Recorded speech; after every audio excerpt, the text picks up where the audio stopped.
Hey, what's up, guys? This is a update video of all the things I've done to my Mark III Supra as of recently.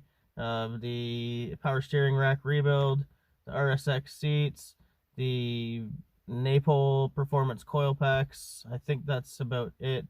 And the big one that everybody asks me is about my CX Racing turbocharger. So everything that I've just said is going pretty well.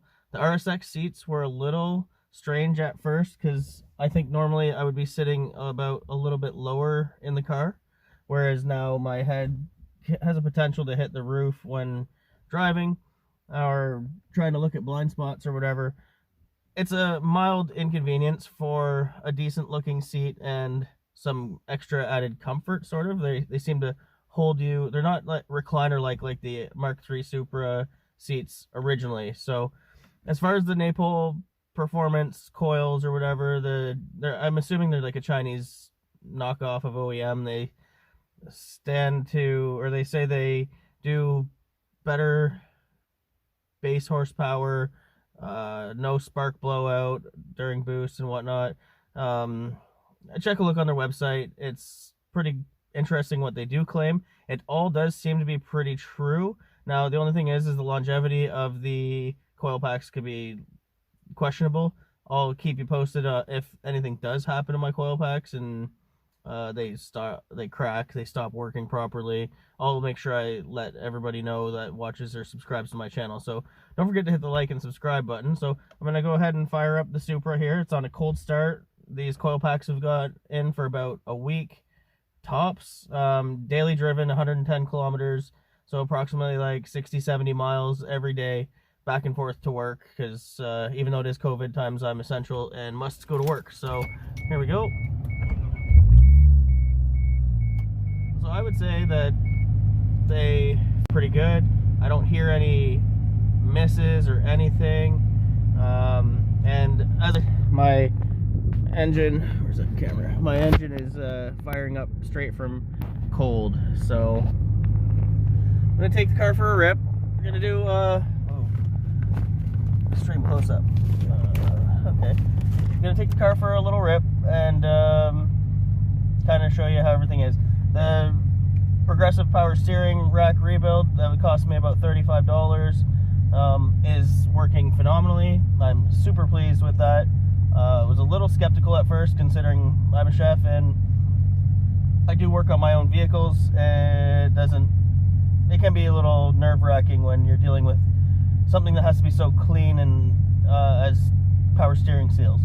So anyway, we'll get to probably what you came for here, and then I'll be releasing another video. Okay. Okay, there we go. There's one more update on this video that I'd like to talk about. It's my mpact. I think it was a $50 clutch plate from Rock Auto. Now I do have the ACT street strip disc and the 2J stock flywheel. Those things seem to be holding out pretty good. At the beginning of the season, or like 3 weeks ago, I guess, the clutch was slipping, but now it seems to be taking all the power that I'm putting down, which is pretty impressive for a $50 clutch plate. But I did go ahead and purchase a new clutch for it, and I'll be doing a little bit of modification, as you would call it. I'll talk about that in my next video, so stay tuned for that. But here we go, on to the driving of the Supra. When it gets warmed up, I'll turn the camera on and we'll do some pulls and shit and see just how this old 2J's hanging out.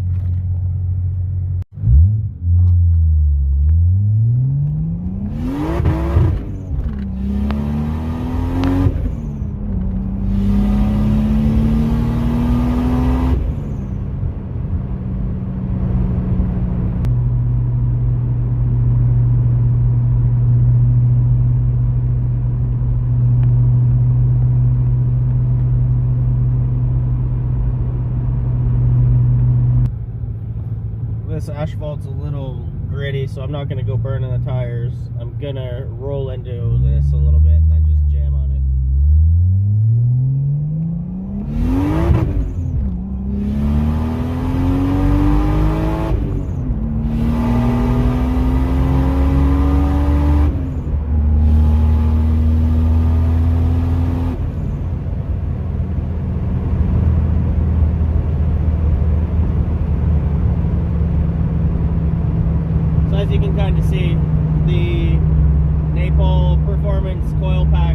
seem to be doing what they say they do, so I'm impressed. The price point's a little high if they are not gonna last though, but if they last, I would gladly pay that price again in like a decade or however long my old coil packs lasted. But as far as OEM coil packs versus these napol ones, I'd say the napol are better. I don't have actual numbers to back that up. I just have the way that I feel in the car driving it. The acceleration, the strength of the ignition, you could say, is all rather impressive to me. Let's see if I can't squeeze a couple more digs in